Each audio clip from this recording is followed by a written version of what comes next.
안녕하세요. 오늘 하루도 사탐데이, 사탐은 강서윤입니다. 오늘은 지난 시간에 이어서 2024학년도 10월 고3 생활과 윤리 어려웠던 문제들 함께 다뤄보겠습니다. 우선 10번입니다. 갑을병 사상가들의 입장을 나 그림으로 표현할 때 우선 갑을병이 누군지 함께 살펴보면 갑, 동물이 이성을 지니지는 못했다 하더라도 동물을 폭력적이고 잔인한 방식으로 다루는 것은 인간 자신에 대한 의무와 진정으로 대립된다. 칸트죠. 을, 개별 생명체는 고유의 선을 실현하려는 목적론적 삶의 중심이다. 테일러네요. 이때 목적에는 생존, 성장, 번식 이런 것들이 포함된다고 했어요. 병 넘어가서요. 종차별주의를 버리고 육식을 멈추며 식량을 확보할 수 있다. 동물 해방은 인간 해방이다. 싱어네요. 바로 선지로 넘어가서요. 기억. 동물은 수단으로 간주되지만 인간은 수단으로 간주될 수 없다. 기억. A는 갑만의 입장이에요. 동물은 수단으로 간주되지만 인간은 수단으로 간주될 수 없다. 얼핏 보면 맞는 말 같아요. 칸트는 인간중심주의자고 비이성적 존재인 동물은 수단으로 간주되지만 인간은 수단으로 간주될 수 없다라고 했으니까요. 그런데 기억 틀렸습니다. 우선 칸트에서부터 틀렸기 때문에 기억은 틀렸어요. 칸트의 정언명령, 굉장히 유명한 말이 있죠. 인간을 단순히 수단으로 대우하지 말고 동시에 목적으로 대우하도록 하라. 이때 단순히 수단으로 대우하지 말고 동시에 목적으로 대우하라는 말은 수단으로만 대하는 건 당연히 안 된다라는 거예요. 당연히 인간을 목적으로 대우하지 않고 수단으로만 대우하는 건 칸트는 당연히 안 된다라고 하겠죠. 그리고 수단으로 대우하는 게 아니라 목적으로 대우한다. 이거는 칸트가 그렇게 하라고 할 거예요. 그런데 우리가 살다 보면 다른 인간을 수단으로 이용할 때가 있죠. 여러분들 중에 물론 혼자 밥을 잘 차려 먹는 경우도 있겠지만 대부분은 엄마나 아빠 같은 보호자들이 밥을 챙겨주죠. 이때 우리는 엄마나 아빠를 밥 차려주는 수단으로 이용하는 거죠. 어떻게 보면 여러분들이 직접 차려 먹지 않고 엄마나 아빠가 밥을 차려주고 여러분들은 밥을 먹기 위한 수단으로 엄마 아빠를 이용하는 거예요.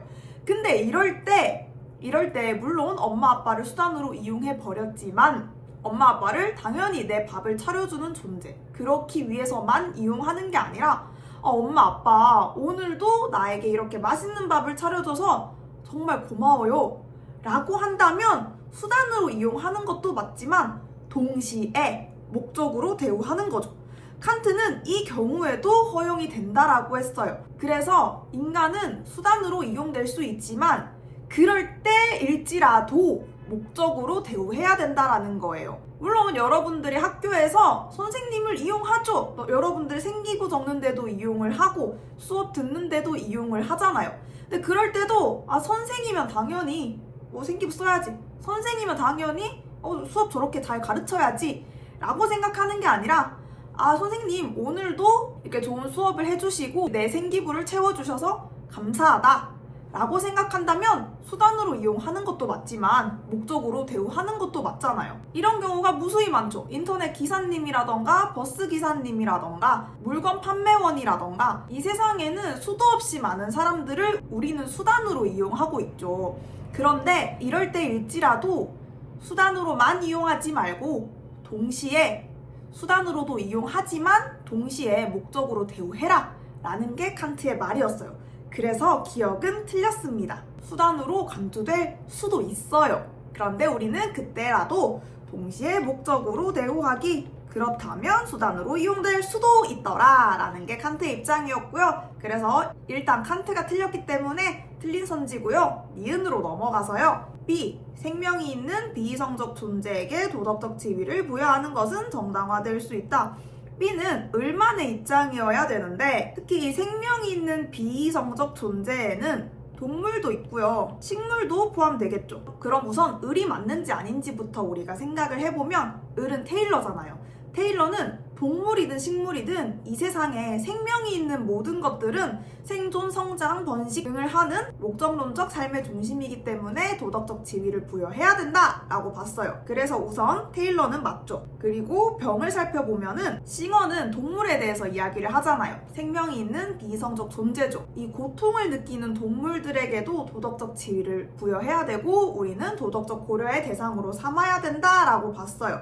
그래서 싱어도 동그라미죠. B는 을만의 입장이어야 되는데 지금 을과 병이 확실하게 동그라미잖아요. 그래서 니은도 틀린 선지입니다. D은 넘어가서요. 동물에 대한 인간의 의무는 조건부로 이행될 수 있다 라고 을과 병만이 공통적으로 이렇게 이야기를 해야 되는데 우선 을과 병부터 살펴보면 동물에 대한 인간의 의무는 테일러는 생명이 있는 비이성적 존재, 동식물을 포함한 이런 생명이 있는 존재들에 대해서 인간이 의무를 가진다고 봤죠. 불침해의 의무도 있고요. 불간섭의 의무도 있고 성실의 의무도 있고 보상적 정의의 의무까지 제시를 했잖아요. 그런데 이런 의무가 이행될 수도 있고 이행되지 않을 수도 있다라는 게 조건부 이행이잖아요. 마지막 보상적 정의의 의무가 이 모든 것을 대변해주죠. 물론 우리는 불침해의 원리에 따라, 즉 악행 금지의 원리에 따라 어떠한 생명도 해쳐서는 안 돼요. 해치지 말고 악행을 해서는 안 되지만 우리가 어쩔 수 없이 인간의 큰 편익을 위해서 고속도로를 뚫어야 될 수도 있고요. 댐을 만들어야 될 수도 있어요. 이 상황에서 어쩔 수 없이 이 산을 깎아야 되고요. 산을 뚫어야 되잖아요. 고속도로를 만드는 것 자체가 우리 고속도로 탈 때 보면은 터널을 엄청 많이 지나죠. 이 터널들이 싹 다 산을 뚫어버린 거잖아요. 우리가 산을 어쩔 수 없이 침해하고 훼손했어. 근데 이게 우리가 고속도로가 없다면 도시와 도시 간의 이동을 하는 데 있어서 8시간, 9시간, 10시간이 걸려버릴 수도 있는데 고속도로가 만들어지면 2-3시간 만에 가고 정말 많은 인간들의 편익이 고속도로를 뚫었을 때 생길 수 있잖아요. 이러한 경우들에는 어쩔 수 없이 침해를 할 수가 있다라고 테일러는 말했습니다. 대신에 정말 우리가 장난으로 생명을 죽인다거나 지나가는 개미를 재미로 밟아 죽인다거나 이래서는 안 되겠죠. 그런데 또 인간의 이런 커다란 편익을 위해서는 어쩔 수 없이 불침해의 의무가 지켜지지 않을 수도 있더라 라고 테일러가 말했기 때문에 동그라미고요. 싱어도 마찬가지예요. 우리 싱어는 기본적으로 공리주의자죠. 공리주의라는 것 자체가 결과를 보는 거잖아요. 공공의 이익을 보는 거예요. 결과의 유용성을 보는 건데 결과적으로 우리가 동물 실험을 하는 게 비용 대비 편익이 정말 크다면 동물에게 고통을 최소화로 주면서 인간이 얻는 편익이 엄청나게 크다면 싱어도 오케이 하겠죠. 그래서 우리가 어쩔 수 없이 인간들이 달걀을 먹고 계란으로 된 요리들이 엄청 많잖아요. 그런데 인간이 살기 위해선 계란이나 닭고기나 이런 것들을 먹어야 되는데 이럴 때 닭을 정말 빽빽하게 닭이 목을 움직일 수도 없게 알만 낳는 기계처럼 닭에게 엄청난 고통을 주면서 알을 낳는 기계로 만드는 것이 아니라 넓은 마당 같은 데서 닭들이 자유롭게 다니면서 알을 낳을 수 있도록 최대한 고통 없이 닭들도 자유롭고 즐겁게 살면서 알을 낳고 인간은 그 알을 취할 수 있다면 싱어도 그 정도는 허용을 하겠죠. 싱어 또한 공리주의자이기 때문에 조건부로 이행될 수 있다. 동물들에게 고통을 최소화하면서 인간에게 그 적은 고통 대비 혜택이 엄청나게 크게 돌아간다면 어느 정도 동물에 대한 인간의 의무를 덜 지켜도 되더라 라는 거고요. 갑은 무조건 틀렸죠. 칸트는 무조건 틀렸다라고 할 거예요. 왜냐하면 칸트는 인간중심주의자죠. 물론 칸트도 동물에게 잔인하게 대우하거나 장난으로 동물들을 잔혹하게 죽이는 행위는 반대를 했어요. 근데 그 반대의 이유가 동물에 대한 인간의 의무라서가 아니라 인간에 대한 간접적 의무로서 그러한 행동을 반대했죠. 왜냐하면 동물들을 그렇게 쉽게 잔인하게 죽이는 사람은 언젠가는 인간도 그렇게 죽일 가능성이 크기 때문에 반대를 한 거예요. 보통 사이코패스들이 처음부터 인간을 그렇게 살해하진 않는다라고 해요. 맨 처음 살인을 보면 자기보다 작고 약한 동물들을 먼저 잔혹하게 죽인 걸로 시작을 한다고 해요. 강아지라던가 길 가는 고양이라던가 자기보다 연약하고 여린 생명체들을 먼저 잔혹하게 죽이고 점점 스펙을 넓혀가서 노인, 여성, 아동 그리고 성인 남성들까지도 그렇게 잔혹하게 죽여간다고 해요. 그래서 칸트는 인간중심주의자이기 때문에 동물들을 죽이는 것을 반대하는 게 동물에 대한 의무라서는 아니고요. 인간에 대한 간접적 의무로서였기 때문에 칸트는 틀렸고, 그래서 을과 병이 동그라미이기 때문에 디귿 맞고요. 리을, D는 갑을병 3명의 공통의 입장이에요. D, 인간 이외의 개체에 대한 차별적 대우가 정당화되는 경우가 있다. 아까 C랑 비슷한 선지죠. 당연히 칸트는 인간중심주의자니까 인간 이외의 다른 개체들에게는 차별적 대우가 정당화된다라고 보겠죠. 특히 인간의 존엄성 확보를 위해서 동물을 수단으로 사용하는 것은 괜찮다라고 봤어요. 동물들을 수단으로 이용하는 것, 수단으로만 이용하는 것 괜찮다고 봤습니다. 인간만 수단으로 이용할 때에도 목적으로 대우해야 된다. 이렇게 이야기를 했고요. 을, 인간의 이익과 관련된 고속도로나 댐이나 이런 것들, 혹은 인간의 생존과 충돌할 때, 이럴 때는 인간의 동물에 대한 의무가 조건부로 이행된다. 즉, 이러한 차별적인 대우가 정당화된다라는 말이었어요. 만약에 외국에서 등산을 하다가 곰을 만났어. 외국에는 또 총기 소지가 합법인 국가도 있으니까 마침 나에게 총이 있네? 지금 이 총을 곰에게 쏘지 않으면, 곰을 죽이지 않으면 지금 쫄쫄 굶은 곰이 나에게 달려와서 나를 잡아먹을 기세야. 나를 죽일 기세야. 그럴 때는 당연히 또 곰을 해치는 것이 정당화되기도 하겠죠. 그러한 차별적인 행위가 정당화될 때도 있다라고 봤어요. 그 곰이 엄청 털찌고 살찐 곰보다, 겨울잠에 들어가기 전에 곰보다 삐쩍 마른 곰, 지금 몇 날 며칠째 굶어서 굶주림에 미쳐있는 곰들이 만났을 때 더 위험하다고 해요. 네, 그런 여담이고요. 병은 마찬가지로 아까 말했듯이 공리주의자이기 때문에 결과가 유용할 때 비용 대비 동물이 얻는 고통은 별로 없는데 인간이 얻는 혜택이 정말 많다면 차별적인 대우가 정당화되더라. 닭을 마당에 풀어놓고 키우기도 하고요. 인간을 마당에서 재우진 않잖아요. 밖에서 재우진 않지만 우리가 모든 닭, 말, 소 이런 애들과 한 집에 잘 수는 없죠. 그래서 얘네들은 좀 집 밖에서 춥든 덥든 좀 밖에서 이렇게 키우고, 이러한 차별적인 대우가 정당화되죠. 소나 말을 우리가 집에서 키울 순 없잖아요. 닭도 좀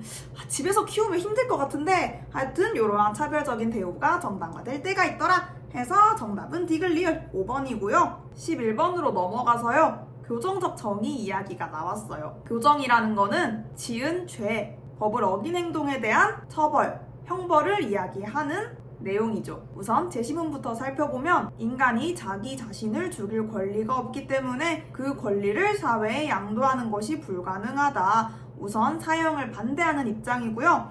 사형은 권리의 문제가 아니다. 사형은 한 사람의 시민에 대한 국가의 전쟁이다. 베카리아죠. 을 마지막 줄, 처벌 법칙은 하나의 정언명령이다. 그가 살인을 했다면 그는 죽어야 한다. 칸트죠. 갑, 우선 베카리아부터 살펴보면 범죄자를 처벌하는 것이 아니라 범죄를 예방하는 것이 정의롭다. 물론 베카리아가 사형을 반대하고 종신노역형을 주장한 이유가 종신노역형이 범죄를 예방하는데 오히려 더 탁월하다라고 생각했기 때문이에요. 그렇지만 교정적 정의라는 것 자체가 아까도 말했지만 위법 행위에 대해서 어떻게 처벌하고 형벌을 내리는 것이 좋을지에 대한 내용이었어요. 그래서 우선 기본 틀은 범죄자에 대한 내용입니다. 그래서 범죄자를 처벌하는 것에 대한 내용이기 때문에 이 범죄자를 어떻게 처벌할까에 대해서 이야기를 하는 거잖아요. 그래서 사형보다는 종신노역형, 이 범죄자에 대한, 살인자에 대한 처벌을 이야기하는 거고요. 그래서 범죄자를 처벌하는 것이 아닌 게 아니라 범죄자를 처벌하는데 그거를 어떻게 처벌하는 것이 예방에도 좋을까라는 내용이기 때문에 기억은 틀렸습니다. 니은, 범죄자의 의도를 제외하고 사회에 끼친 해악으로 범죄의 경중을 판단하는 것은 타당하다. 우선 베카리아도 공리주의자죠. 결과의 유용성에 대해서 이야기를 합니다. 사형은 강렬하긴 하지만 너무 짧아. 그래서 사람들이 쉽게 정신을 못 차릴 거야. 그런데 우리가 종신노역형, 그 사람이 죽을 때까지 감옥에서 힘들게 노동하는 것을 사람들이 본다면 살인을 저지르지 않을 거야 라고 베카리아가 이야기를 하죠. 이 형벌 부분에서도 결과의 유용성을 봤고요. 범죄의 경중을 따질 때도 당연히 그 결과를 봅니다. 그 결과란 사회에 끼친 해악에 따라서 그 범죄의 경중을 판단하는 거예요. 뭐라고? 살인을 저질렀다고? 뭐라고? 성폭행을 했다고? 뭐라고? 사기를 쳤다고? 이런 식으로 범죄의 결과에 대해서만, 그 범죄의 결과가 모든 사람들에게 어떠한 해악을 끼쳤는지, 모든 사람들에게 이익을 주지는 못할 망정 모든 사람들에게 이 사회에 해악을 끼쳤다고 이걸 통해서 범죄의 경중을 판단해요. 범죄자의 의도는 제외하는 게 맞습니다. 아니 나 좋은 마음으로 그런 거야. 아니 나 저 사람이 먼저 나한테 뭐라고 해서 그런 거야. 이런 의도는 상관이 없어요. 그 사람이 얼마나 좋은 동기를 가졌든지 간에 우선 공리주의자는 결과를 보고 판단하기 때문에 그 의도는 배제를 하는 게 맞아요. 어쨌건 저쨌건 모르겠고 일단 넌 결과적으로 그랬잖아. 그래서 그 결과 사회에 이만큼이나 해악을 끼쳤잖아. 그렇기 때문에 너는 이러한 형벌을 받아야 돼 라고 베카리아를 비롯한 공리주의 사상가들은 그렇게 말을 합니다. 어차피 쟤는 돈 가지고 있어봤자 도박이나 하고 노름이나 하기 때문에 유흥에나 돈을 쓰기 때문에 내가 사기쳐서 저 사람 돈을 뺏어서 난 오히려 가난한 사람들한테 이렇게 베풀었어. 이런 의도는 통하지 않아요. 그냥 결과적으로 저 사람에게 사기를 쳤고 그래서 부당하게 저 사람의 이익을 갈취를 했고 이러한 부분만 봅니다. 그리고 그 사기 수법으로 인해서 다른 사람들도 영향을 받았고 요즘 전세 사기가 정말 말이 많잖아요. 그 전세 사기 때문에 다른 전세에 살고 있는 사람도 자기가 전세 사기를 당하는 건 아닌지 엄청 두려움과 불안에 떨고 있고 지금 사회적으로 끼친 해악이 너무 크다. 그렇기 때문에 너에게는 이러한 형벌을 내리는 게 맞다 라고 보는 게 공리주의자인 베카리아이고요. 니은은 맞는 말입니다. 디귿으로 넘어가서요. 범죄자의 생득적 인격성을 존중하기 위해서는 사형 이외의 형벌을 부과할 수 없다. 칸트가 우선 사형을 허용했죠. 그래서 이것도 언뜻 보면 맞는 말 같기도 해요. 맞아. 칸트는 오히려 범죄자의 인격을 존중하기 위해서 사형을 한 거라고 했어. 이렇게 텍스트만 보고 외운 친구들은 헷갈릴 수가 있어요. 그런데 디귿은 틀렸습니다. 왜냐하면 디귿에 어떤 범죄자인지가 나와 있지 않아요. 범죄자, 물론 살인자라면은 이 살인자의 인격성을 존중하기 위해서 사형을 부과하는 게 맞죠. 왜냐하면 칸트는 동등성의 원리를 주장했으니까요. 엄청 강조를 했죠, 칸트가. 그런데 여기 디귿 선지에는 범죄자라고 나와 있지 살인자라고 나와 있는 게 아니잖아요. 그래서 디귿이 틀렸어요. 범죄에는 여러 가지 종류가 있죠. 사기, 절도, 성폭행, 성희롱 등등등이 있는데 동등성의 원리에 따라서 살인을 한 사람에게는 사형을 하는 게 맞고 사기나 절도를 저지른 사람에게는 다시 그 돈을 돌려주는 것은 물론 좀 동등성의 원리에 따라서 그 재산을 조금 더 플러스 알파로 몰수를 해서 정신적 피해 보상으로 사기 당한 사람에게 돌려준다거나 이런 방법이 있을 수도 있겠고요. 성폭행이나 성희롱 같은 경우에는 어떻게 돌려주면 좋을까요? 그 부분에 대해서는 다양한 방법이 있을 수 있겠는데 이 응보주의적 관점에 따라 성폭행이나 성희롱을 한 사람에게는 어떻게 보복을 하는 게 제일 정당할까? 그거는 떠오르는 다양한 생각들이 있는데 좀 약간 방송 불가적인 내용이라서 일단 여튼 디귿은 틀렸어요. 범죄는 다양한 종류가 있답니다. 그래서 무조건 사형을 하는 건 아니에요. 칸트가 오직 살인자에 대해서만 사형을 하는 게 정당하다라고 봤고요. 리을로 넘어가서요. 동적 정의를 실현하기 위해서는 범죄와 형벌 간 비례관계를 당연히 유지해야겠죠. 이것은 교정적 정의에 나오는 모든 사상가들의 공통점이라고 했어요. 500원 훔친 사람이나 5천만 원 훔친 사람이나 똑같이 징역 50년, 똑같이 징역 30년을 때리면 그건 좀 그렇잖아요. 그래서 범죄와 형벌에는 어느 정도 비례관계가 성립해야 된다. 500원이면 어느 정도, 5천만 원이면 훨씬 더 많은 징역형에 처해야겠죠. 이런 식으로 비례관계가 있어야 된다라는 거는 모든 사상가들의 공통점이다 해서 정답이고요. 니은 리을 정답은 2번이었습니다. 12번으로 넘어가서요. 10, 11, 12번 세 문제가 좀 쉽지 않았어요. 12번 마지막 고비입니다. 평등한 사람들은 평등하게 취급되어야 한다는 형식적인 평등의 원칙에 따라 원초적인 입장의 합의 당사자들은 서로 동등한 입장에 처해 있다. 롤스죠. 분배적 정의에 관한 정형적 원리들에 의하면 재분배 행위는 필연적이다. 소유 권리론의 입장에서 볼 때 재분배는 개인들의 권리를 침해한다. 자유를 굉장히 중요시한 노직이죠. 기억부터 살펴보면요. A는 OX가 나와야 되는 질문인데 부의 획득 과정에서 자연적 우연성 자체를 활용하지 않는 것을 지향해야 하는가 라고 했어요. 우선 롤스부터 틀렸어요. OX가 나와야 되는데 롤스가 틀린 말입니다. 물론 롤스가 자연적인 우연성에 따른 행운들, 예를 들면 요즘같이 외모가 돈이 되는 시대에 예쁘게 태어난 거 그건 정말 행운이죠. 당연히 예쁘게 태어나고 싶잖아요. 그렇게 해서 진짜 예쁘게 태어났다면 그거는 행운이잖아요. 물론 뭐 후천적으로 예뻐지기도 합니다만 그 후천적으로 예뻐지기 위해서도 굉장히 많은 돈과 시간이 필요하죠. 뼈를 깎는 고통이라고 해서 나름 그들도 시간과 돈과 어느 정도 위험 부담을 감수했기 때문에 후천적으로 예뻐지기도 합니다. 근데 자연적으로 내가 예쁘게 태어나면 그러한 시간과 비용과 위험 부담이 줄어드는 거기 때문에 당연히 럭키죠, 럭키. 당연히 행운인데 이러한 자연적 우연성 자체를 활용하지 않는 걸 주장한 건 아니에요, 롤스가. 예쁘게 태어나서 인플루언서를 해서 돈을 엄청 많이 벌 수도 있고 아니면 내가 똑똑하게 태어나서 공부를 잘해서 그걸로 의사든 변호사든 이런 직업을 가져서 돈을 많이 벌 수도 있고요. 이러한 자연적 우연성을 활용할 수 있어요.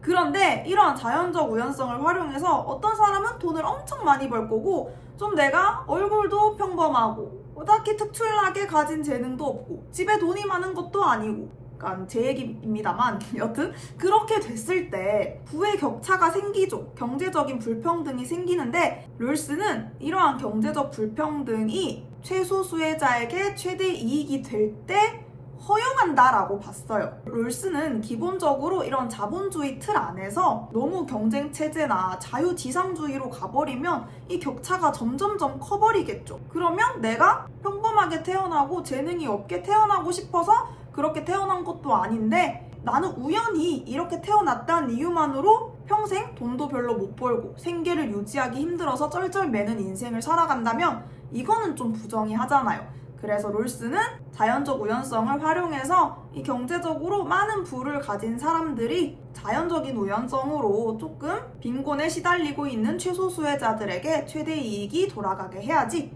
그럴 때만 이러한 경제적 불평등을 허용할 수 있더라 라고 롤스가 말을 한 거고요. 노직은 당연히 X죠. 내가 태어나기를 힘이 세게 태어나서 농사도 잘 짓고 내가 태어나기를 똑똑하게 태어나서 공부를 엄청 잘했고 이런 식으로 나의 재능을 활용해서 나의 타고난 자연적 우연성을 활용해서 돈을 많이 벌어서 정당한 노동으로 취득을 했다면 그건 당연히 정당한 부의 획득이고 이것은 정의롭다라고 본 게 노직이었어요. 그래서 둘 다 X라서 틀렸고요.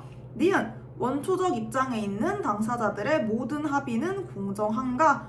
니은 맞습니다. 롤스가 굳이 이런 원초적 입장이라는 가상적 상황을 만든 이유는요. 여기서 만들어진 합의를 공정하게 만들기 위한 장치예요. 우리가 원초적 입장에서는 무지의 베일을 써서 내가 어떻게 태어날지, 내가 여자로 태어날지 남자로 태어날지 장애인으로 태어날지 부자로 태어날지 가난하게 태어날지 이런 것들이 아무것도 모른다고 했죠. 그렇기 때문에 우리는 보통 최소 극대화의 원리라고 해서 내가 인생 몰빵 해서 완전 부자들에게 몰빵해 라고 버튼을 누르는 사람은 아마 잘 없을 거예요. 왜냐면 내가 그러다 까딱해서 가난한 사람으로 태어나서 절대 이 부의 간극을 좁힐 수조차 없이 나는 거의 지하에서 터널을 달리는데 어떤 사람은 정말 뭐 고층 빌딩 하늘에서 이렇게 막 살아간다. 당연히 안 되잖아요. 한번 태어나면 거의 요새 100세 시대라 해서 100살은 살 수도 있는데 거의 대부분의 사람들은 그러면 내가 좀 가난하게 태어났을 때 내가 재능이 없게 태어났을 때를 대비해서 합의를 한다고 했어요. 그렇기 때문에 여기서 발생한 모든 합의들은 최소 수혜자에게 최대 이익을 보장하는 공정한 원리겠죠. 그래서 니은 정답이고요. 디귿, 기본적 자유들은 어떤 조건에서도 제한 없이 보장되어야 하는가? 아니죠. 기본적 자유는 평등하게 보장되어야 되지만 기본권들이 충돌할 때는 제한할 수도 있다라고 했어요. 그래서 기본권, 이 기본적 자유들 간의 충돌. 예를 들어 나는 저 사람이 너무 좋아. 저 사람을 너무 사랑해. 나 저 사람 갖고 싶어. 내 여친, 내 남친으로 만들고 싶어. 그렇게 해서 뭔가 플러팅을 쓰고 꼬시고 물건으로 환심을 사고 내가 맛있는 걸 사주고 이렇게 꼬시는 거야 자유롭게 할 수 있죠. 근데 그 사람은 내가 싫을 수 있잖아요. 내 외모가 싫을 수도 있고 나의 체형이 싫을 수도 있고 내가 가진 부가 싫을 수도 있고 가진 부라기보다는 없는 부? 부가 되게 저 사람의 가난이 싫고 저 사람의 연봉이 싫고 저 사람의 직업이 싫고 저 사람의 학력이 싫고 사실은 싫으려면은 또 그 어떠한 걸 요소를 뽑아내든 싫을 수 있어요. 근데 거기에 대해서 또 너무 상처받는 삶을 살 필요는 없죠. 물론 누군가는 내 외모도 싫고 내 성격도 싫고 말투도 싫고 목소리도 싫고 하는 행동 꼬라지 하나하나 다 싫을 수 있지만 거기에 너무 상처받기보다는 뭐 저 사람은 내가 싫구나 어쩔 수 없지 이렇게 좀 생각하고 다음 사람을 공략해야 돼요. 싫어하려면 그 싫어할 요소가 100만 가지고요. 또 좋아하려면 같은 요소들인데 나를 또 좋아해주는 사람이 있거든요. 그럼 그 사람이랑 이제 또 행복하게 인연을 이어나가면 되는 거지. 누군가가 쟤 너무 못생겼어, 쟤 너무 뚱뚱해, 쟤는 공부도 못하고 병신 같아, 쟤는 가난해, 이런 말들에 너무 상처받고 막 부들부들하면서 막 울고 불고 하기보다는 그렇구나 니나 잘해, 그렇구나 지는 지나 잘해, 니나 잘해 이렇게 생각하고 꺼져 너도 별로야 이러고 다른 사람들, 나를 좋아해주는 사람들이랑 어울리는 것도 방법이에요. 그런 거고요. 학창시절에 되게 학창시절뿐만 아니라 살아가다 보면 인간관계에 그렇게 상처받기도 하는데 얼른 오케이 빠이 이러고 나를 좋아해주는 사람들과 감사하며 행복한 인연을 이어나가는 것도 좋습니다. 그래서 선생님도 되게 소개팅 같은 것도 엄청 많이 했는데 진짜 많이 했어요. 소개팅을 정말 많이 했는데 짝을 찾기 위해서 저는 다양한 이유로 저도 까이기도 했고요. 다양한 이유로 제가 까기도 했어요. 왜냐면 각자만의 추구하는 기준이 다르니까요. 근데 까였다고 해서 좀 나는 좋았는데 상대방이 나를 깠다고 해서 씁쓸하긴 하지만 어쩔 수 없지, 빨리 다음 사람, 시간이 없어 이러면서 빨리 다음 사람 이렇게 막 찾아 나서곤 했는데 결국 그렇게 해서 찾았어요. 소개팅을 엄청 많이 해서 겨우겨우 한 명 잡았습니다.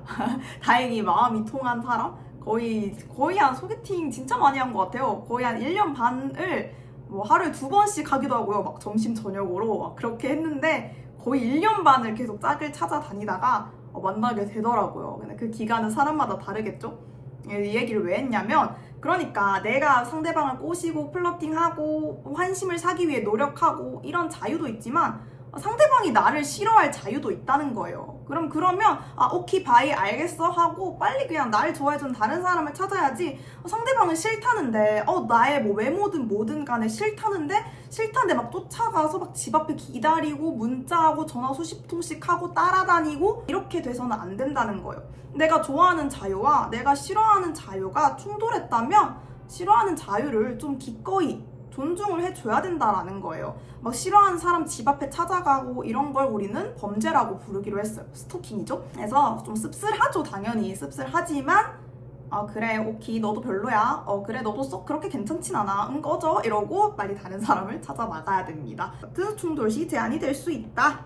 리을로 넘어가서 정당한 노동 없이 소유권이 성립할 수 있는가? 있죠. 노직은 정당한 이전이 됐을 때 정당한 노동 없이도 소유권이 성립될 수 있어요. 만약에 부모님이 엄청 부자고 우리가 부모님에게 돈 내놔라고 협박하고 안 주면 죽이겠다고 협박하고 강요해서가 아니라 부모님이 정말 자유롭게 자신이 노동을 통해서 취득한 부를 자식에게 양도하고 싶어 라고 자유롭게 의사를 밝혔다면 정당한 이전이 되어서 소유권을 양도받아서 노동 없이도 소유권이 성립할 수 있더라.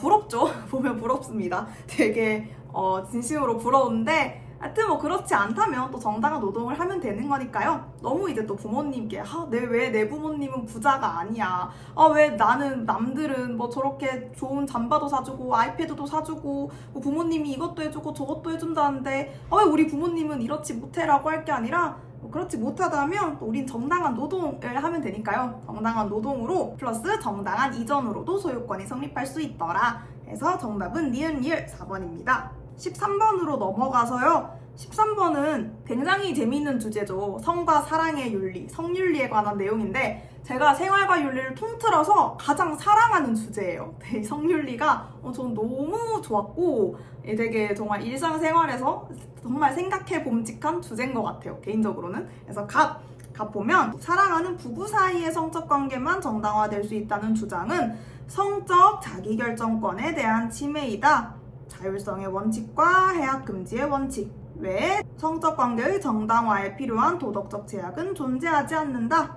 자유주의죠. 서로의 동의를 통해서 우리가 성적 관계를 맺을지 안 맺을지를 결정하는데 이때도 성적 자기결정권, 자율성의 원칙, 해악 금지의 원칙은 지켜줘야 된다라는 게 자유주의였어요. 을 사랑하는 부부 사이 외에 성적 관계가 정당화될 수 있다는 주장은 성적 자기결정권에 대한 오해다. 그러니까 사랑하는 부부 사이의 성적 관계만이 정당화된다라는 거죠. 출산과 양육에 대한 책임을 지는 결혼이 성적 관계의 정당화에 대한 필수적인 도덕적 제약이다 라고 해서 보수주의입니다. 보수주의자들은 아까도 말했지만 출산 양육에 대한 책임을 지는 결혼이 성적 관계의 정당화에 대한 필수적인 도덕적 제약이라고 주장을 합니다. 1번부터 살펴보면요. 갑, 쾌락을 위한 성적 관계는 도덕적 평가 대상에서 제외된다. 자유주의자들은 쾌락을 위했든 뭘 위했든 간에 성적 자기결정권을 존중해야 된다. 자율성의 원칙을 침해해서는 안 되고 해악 금지의 원칙을 침해해서는 안 된다라고 합니다. 그래서 즐거움을 위한 성적 관계일지라도 도덕적 평가를 해야 돼요. 자유주의라고 해서 양쪽 중에 한 명만 자유로우면 안 되죠. 이 사람은 싫다는데 이 사람만 하고 싶다라고 하면은 이 사람의 자율성이 침해되는 거잖아요. 그래서 틀렸고요. 2번 성적 자기결정권 행사에 제약 조건을 부과해야 되죠. 아까도 말했지만 자율성의 원칙과 해악 금지의 원칙이었고요. 3번 생식적 가치를 위한 성적 관계가 비도덕적인 경우가 있다. 정답은 3번이죠. 아무리 출산과 양육에 대한 생식적 가치라고 하더라도 부부 중에 한 명이라도 싫다라고 했을 때 막 강제로 하려고 한다거나 그래서는 안 되겠죠. 부부 사이에서라도 상대방의 의사에 대한 존중과 배려가 있어야 됩니다. 생식적 가치를 위한 성적 관계를 할지라도 상대방의 동의를 구하고 상대방의 의사를 존중하는 건 당연한 거고요. 4번 인격적 가치가 존중되지 않는 도덕적 성적 관계는 없습니다. 보수주의자들이라고 해서 결혼만 하면 끝이냐, 무조건 해야 되냐? 그건 아니고요. 인격적 가치가 존중이 되어야 된다라는 겁니다. 5번 사랑 결합 여부로 성적 관계의 정당성이 결정되는 건 중도주의죠. 정답은 3번이었습니다. 13번은 가볍게 한번 다뤄봤고요. 오늘은 이렇게 10번, 11번, 12번, 13번을 연속적으로 다뤄보았는데요. 오늘도 재미있고 유익한 시간이었으면 좋겠습니다. 사탐은 강서윤,